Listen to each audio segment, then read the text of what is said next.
voi că a început școala și am să vă fac așa o bucurie, că n-am mai făcut de mult. Mereu spun nu mai fac, dar vă iubesc, vă apreciez și voi sunteți aici cu mine de fiecare dată, îmi dați like-uri la fiecare clip, orice postez, sunteți cu mine acolo și am zis, bă, mai merită și oamenii ăștia să le mai fac o surpriză, așa că astăzi m-am trezit fresh, frumos, cu chef, cum ar veni. Clipul ăsta e unul din clipurile alea în care, bă, trebuie să ai, nu știu, trebuie să ai chef, pe bune să ai chef. Trebuie să fie o zi din aia, Trebuie forță. să fie o zi din aia, una pan, cum ar veni și ce zic. Chiar cu una pan, dacă Pe bune, nu știu, că pentru mine, sincer să vă zic, chiar dacă știu clipul ăsta face like-uri, vizualizări, face și bani și așa mai departe, mi s-a luat de el și îl fac doar pentru voi, că aș putea să fac asta destul de des ca să fac mai mulți bani, mai multe like-uri, abonați și așa mai departe. Dar mi s-a luat așa de tare încât nu mai vreau nici bani, nici ele, să fac altceva, numai ăsta, nu? Ai aici telecomanda, nu trebuie să-ți mai explic, să știi deja. Clar, frate, stop. Mai țineți minte intro ăsta, am cavaș gură. Mă, fără ăsta, minte. Băi, vreau să vă văd acolo cu susținere, să apăsați pe butonul de like. Doar like-urile astea, bă, la seria asta, like-urile astea mă fac pe mine, să mai fac încă una. Că mai stau așa în pat, mă uit așa pe canal și zic ce să mai filmez eu și când mă uit la The Post Challenge și văd câte 100, 150 de mii, 200 de mii unele. Bă, oamenii ăștia, bă,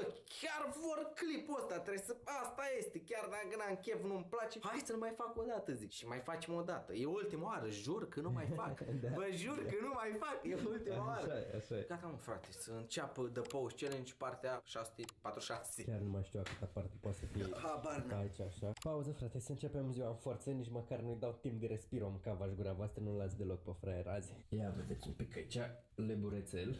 Ia să vedem aici un pic. Tot ce trebuie aici.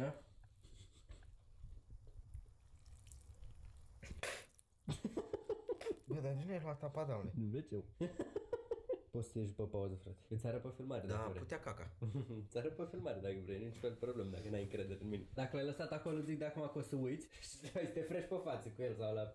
Nu mai zic. Bă, ce naiba mi-a apărut pe aici coșurile astea? Uite, iar mi-a apărut pe la ochi pe aici. De ce, Doamne, mi-apare iar? Eu te de-aia, Doamne, ți-apare iar. Ai un prost ca, dar nu... Continuă, se jignești. Gata, mă, nu mai zic nimic, că vorbesc frumos cu tine, Asta șeful vreau. meu, fratele Nu, meu. problemă, Ești tu cel vorbești mai calul fete. meu. Bă, cel mai calul meu, mi-am Vorbești cum vrei, vorbești cum vrei, că eu le iau și le așez, eu văd de ce Ești calul meu, fratele meu, cel mai prost. Dacă fraierul continuă să mă vorbească urât cu mine, el n-are idee ce o să se întâmple azi, dacă el crede că nu o să existe repercursiuni, ziua abia a început, challenge-ul e în plină floare, mai avem ore și ore, un cavaș gura de stat așa, unul pe lângă celălalt. Uite, vezi cum mănâncă prost, mă înjură și așa, că e ansios. Este așa un pic, găsesc eu pe aici. Pauză. Bă, dacă îmi pune pe mână, pe picior, n-am nicio problemă, sincer vă zic, n-am nicio problemă, vreți să vă mint. Mi-am pus din astea la challenge-uri de m-am plictisit pe mână, pe piept. Da, eu am învățat o tehnică nouă din asta. Ți vedeți fața, mâncam. Pe mână sau pe picior sau pe barba, uite să zic. Pe lângă că-s perciunii care dor de nebune. Tu vorbești în continuare, cum ai vorbit până acum, că nu e problemă. Poți să ieși pe pauză, gata. Gata. Păi stăteam așa, asta e prost. Uitați-vă la să repetiți tot asta. Mă, gata, nu mai dași tu cu degetul atâta.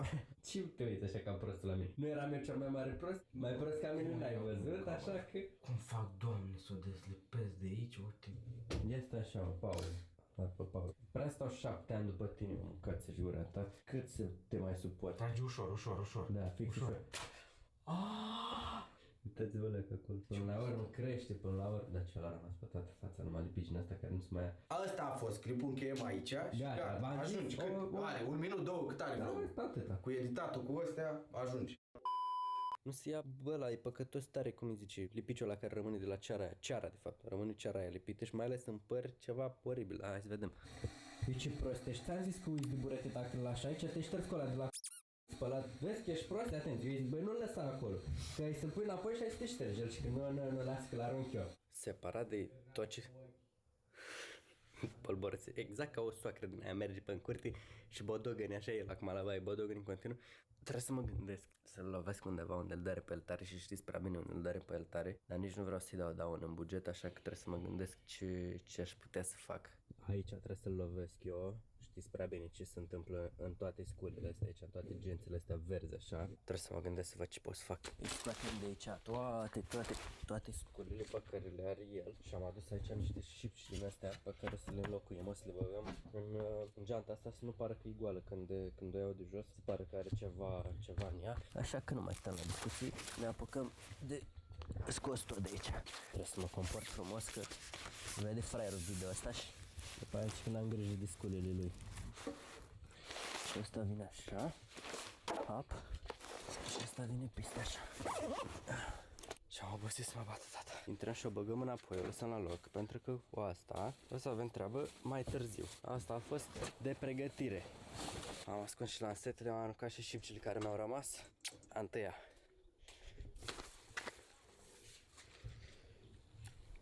De ce faceți?